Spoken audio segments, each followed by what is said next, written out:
આ તરફ વાવાઝોડાને લઈને હવામાન નિષ્ણાંત પરેશ ગોસ્વામી જે અરબ સાગરમાં હાલ એક વાવાઝોડું સક્રિય છે તેવું પરેશ ગોસ્વામીએ જણાવ્યું હતું અને કહ્યું કે શ્રીલંકા તરફથી શક્તિ નામ આપવામાં આવેલું છે અને વાવાઝોડું આગળ જતા વધુ મજબૂત બને તેવી પણ સંભાવનાઓ રહેલી હોવાનું જણાવ્યું છે અને કહ્યું કે વાવાઝોડું હાલ ઓમાન તરફ આગળ વધી રહ્યું છે અને આવતીકાલે 5 જે યુટર્ન મારીને ગુજરાત તરફ આવે તેવી પણ શક્યતાઓ છે।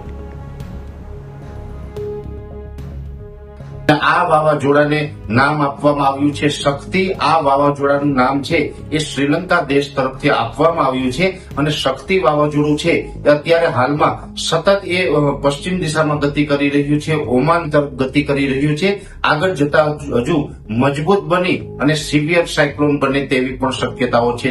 આ વાવાઝોડું છે એ હજુ પણ મજબૂત બનવાનું છે।